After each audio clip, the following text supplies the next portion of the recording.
திருச்சிற்றம்பலம். தென்னாடுடைய சிவனையை போற்றி, எந்நாட்டவர்க்கும் இறைவா போற்றி. அனைவருக்கும் வணக்கம். நாம் இப்ப பார்க்கக்கூடிய பதிவு என்னன்னு பாத்துட்டீங்கன்னா, மீன ராசிக்கு உண்டான ஜனவரி மாத பலன்களை பத்தி நம்ம பார்க்கலாம். அதற்கு முன்னாடி நம்மளுடைய சேனலை சப்ஸ்கிரைப் பண்ணிக்கோங்க. பெல் பட்டன் ஆல் அப்படின்னு சொல்லக்கூடிய பட்டனை கிளிக் பண்ணிக்கோங்க. அப்பதான் நம்ம போடக்கூடிய அனைத்து பதிவுகளுமே உங்களுக்கு உடனுக்குடன் வந்துகிட்டே இருக்கும். நம்மளுடைய சேனல்ல ஜாதகம், ஆன்மீகம், இறை வழிபாடு, பரிகாரங்கள், இது போல நிறைய விஷயங்கள் கொடுத்துட்டு இருக்கிறோம். அதையும் நீங்க பார்த்து பயன்பெறுங்கள். இப்போ மீன ராசி, ராசிக்குள்ளேயே ராகு. இது உங்களுடைய ராசி, ராசிக்குள்ளேயே ராகு. மன உளைச்சல், கொஞ்சம் பிரச்சனைகள், குடும்ப ரீதியாக சின்ன சின்ன பிரிவினைகள், இதெல்லாமே கொடுத்தாலும் ஒரு வளர்ச்சியும் நிச்சயமாக கொடுத்துருக்கும் அப்படிங்கிறது தான் உண்மை. ஒரு இடத்துல பண வரவு வருது, நல்ல வளர்ச்சி, ஒரு சந்தோஷம் வருதுன்னா ஒரு இடத்துல குடும்ப ரீதியாக ஒரு சின்ன சின்ன டவுன்ஸ் கொடுக்கும். ஏன்னா அது ரெண்டுமே உயிர் காரகத்துவங்களும் பொருள் காரகத்துவமாக ராகு இயங்கும்.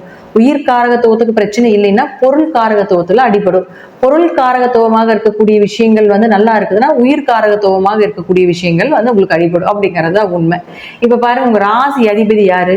அது மட்டும் இல்லாம உங்களை இயக்குறது, உங்களுக்கு தொழில், உங்களுடைய கர்மா, நீங்க எப்படி இருக்கணும், இந்த பிறவிக்கு உண்டான விதிகள் என்ன, இது எல்லாமே சொல்றது யாருன்னு பாத்துட்டீங்கன்னா உங்களுக்கு குரு தான். இந்த குரு உங்களுடைய ராசியில, அதாவது ராசியிலிருந்து 3ஆம் இடத்துல வக்கரத்துல, அதுவும் ரோகிணி நட்சத்திரத்துல வக்கரத்துல இருக்கிறார். ரோகிணிங்கிறது சந்திரனுடைய நட்சத்திரம். சந்திரன் யாரு? உங்களுடைய ராசிக்கு 5 குடையவர். அதிர்ஷ்ட ஸ்தானாதிபதி போய் வக்கரத்துல இருக்கும் பொழுது கொஞ்சம் அதிர்ஷ்டங்கள் கொஞ்சம் குறைவா இருக்கலாம். எண்ணிய விஷயங்கள் நடக்க மாட்டேங்குது, திடீர்னு பணம் தடையாகுது, திடீர்னு தொழில ஒரு முன்னேற்ற தடைகள் வருது, இப்படிங்கிற விஷயத்தை எல்லாமே கண்டிப்பாக ஏற்படுத்தி கொடுப்பார். கொஞ்சம் குலதெய்வ கோயிலுக்கு போக முடியல, தெய்வ அனுகிரகம் கொஞ்சம் குறைவாக இருப்பது, விடாமுயற்சி செய்தாலும் ஒரு முறைக்கு பரமுறை செய்யறப்பதான் அது நமக்கு ஓரளவுக்கு கிடைக்குது அப்படிங்கிறது இந்த மீன ராசிக்கு உண்டான பலன்.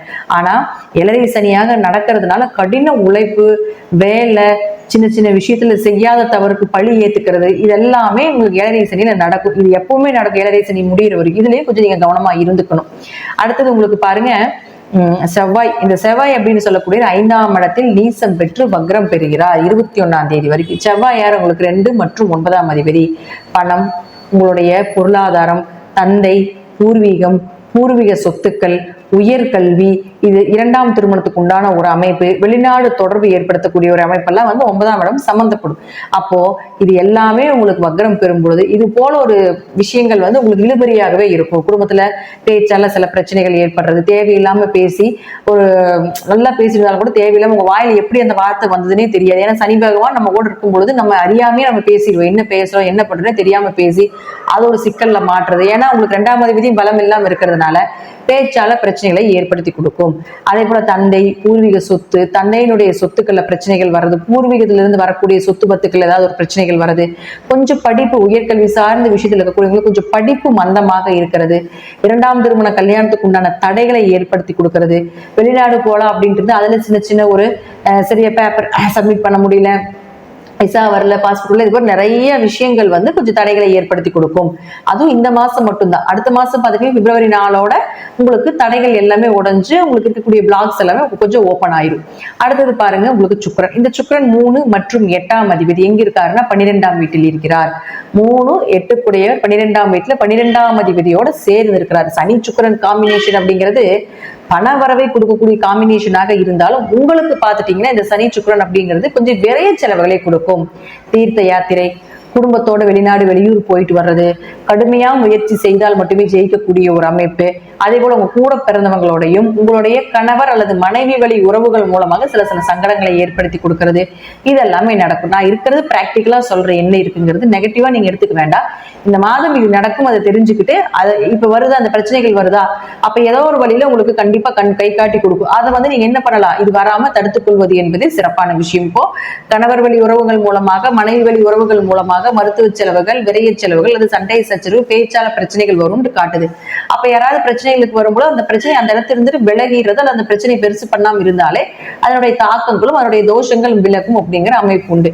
பொதுவா மேக்சிமம் தீர்த்த யாத்திரை, கோயில் கட்டுமான பணிக்கெல்லாம் உதவுனீங்கன்னா இது மீனராசிக்காரர்களுக்கு இந்த மாதம் பெரிய அளவுக்கு பாதிப்புகள் கிடையாது. அடுத்தது பாருங்க, புதன். இந்த புதன் பாருங்க 4 மற்றும் 7ஆம் அதிபதி. 4ஆம் தேதிக்கு மேல உங்களுக்கு 10ஆம் வீட்டுக்கு வரார். 10 நாள் இங்க தான் இருக்க போறார். 4ஆம் அதிபதி 10ல் இருந்தால் தொழில் வளர்ச்சி உண்டு. வீடு மனை சொத்து சுகங்கள் வண்டி வாகனங்கள் ஏதாவது மாற வேண்டிய ஒரு சூழ்நிலைகள், வண்டி வாகனத்தை மாற்ற வேண்டிய ஒரு சூழ்நிலைகள், ஆரோக்கியத்துல கொஞ்சம் சிறப்பா இருக்கிறதுக்கு உண்டான வாய்ப்புகள் இதெல்லாமே ஏற்படுத்தி கொடுப்பார். என்னதான் வந்து உங்களுக்கு 8ஆம் அதிபதி மறைந்து கொஞ்சம் மருத்துவ செலவுகளை கொடுத்தாலும் கூட இந்த கேந்திராதிபதியாக இருக்கக்கூடியவர்கள் யாருன்னு பார்த்துட்டீங்கன்னா புதன் கேந்திர ஸ்தானத்திலே இருக்கும் பொழுது மனைவி மூலமாக தொழில், கணவர் மூலமாக தொழில் அப்படிங்கிறது இருக்குது. 50% வந்து உங்களுக்கு பிரச்சனைகளை கொடுத்தாலும் ஒரு 50% வந்து நன்மைகளை கொடுக்கக்கூடிய கிரகச்சேர்க்கையாக தான் இந்த மாதம் மீனராசிக்கு இருக்குது. அது மட்டும் இல்லாம பாருங்க, இந்த 20 நாள் நல்ல தொழில் நல்லா இருக்கும். 4ஆம் தேதியிலிருந்து 24ஆம் தேதி வரைக்கும் ஓரளவுக்கு தொழில் நல்லா மூவ் ஆகும். அதே போல கணவன் மூலமாக மனைவி மூலமாக ஒரு அண்டர்ஸ்டாண்டிங்கா இருக்கிறது. திருமணம் சார்ந்த விஷயங்களும் இந்த 20 நாள் வச்சுக்கிட்டீங்கனாலும் எதிர்பார்த்த வரன் வந்தடையும்.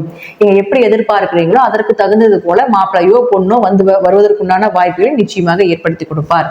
அடுத்தது உங்களுக்கு சூரியன். இந்த சூரியன் உங்களுக்கு 6ஆம் அதிபதி. அவரும் வந்து உங்களுக்கு 14ஆம் தேதி வரைக்கும் 10ஆம் வீட்டில் இருக்கிறார். 6க்குடையவர் 10ல இருந்தா கடன் வாங்கி தொழில் பண்றது, தொழிலுக்காக ஏதாவது ஒரு இன்வெஸ்ட்மெண்ட்டுக்காக ஒரு பொருள் 10ல ஏதோ ஒரு விஷயத்துக்காக கடன் வாங்குறது, நோய்க்காக செலவு செய்யறது, அதாவது வந்து எப்படின்னா பண வருமானம் வந்துகிட்டு இருக்கும்.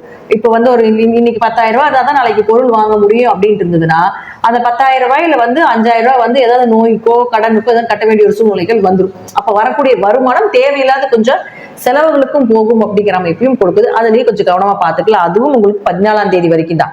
14ஆம் தேதிக்கு மேல ராசிக்கு 11க்கு வந்துடுறாரு சூரியன், லாபஸ்தானத்துக்கு வந்துடுறாரு. அப்போ ஏதாவது ஒரு வழியில உங்களுக்கு லாபங்கள். இப்போ ஒருத்தர் வந்து வேலைக்கு போயிட்டு இருக்கீங்க, எனக்கு உங்களுக்கு இந்த வேலை பிடிக்கல, இதை விட நல்ல சம்பளம் அதிகமா வேணும், ப்ரொமோஷன் வேணும், டிரான்ஸ்பர் வேணும் அப்படின்னு நினைச்சீங்கன்னா இப்ப போய் கேட்கலாமா அப்படின்னு நிறைய பேர் கேட்பாங்க. இந்த நேரம் எங்களுக்கு நல்லா இருக்கு அப்படின்னு நிறைய பேர் கேட்பாங்க.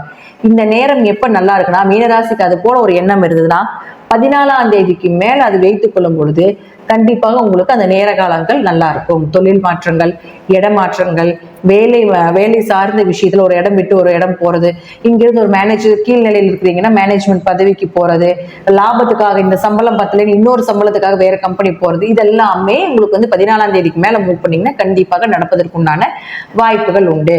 இப்ப மீனராசியை பொறுத்த வரைக்கும் பாத்தீங்கன்னா இந்த மாதம் தொழில் ரீதியாகவும் பணவரவு ரீதியாகவும் கொஞ்சம் நல்ல விஷயங்கள் ஒரு பக்கம் நடந்தாலும் இன்னொரு விஷயம் பாத்தீங்கன்னா நோயினாலையும் கொஞ்சம் பண வரவும் உண்டு விரையும் உண்டு அப்படிங்கறத காட்டுதுங்க.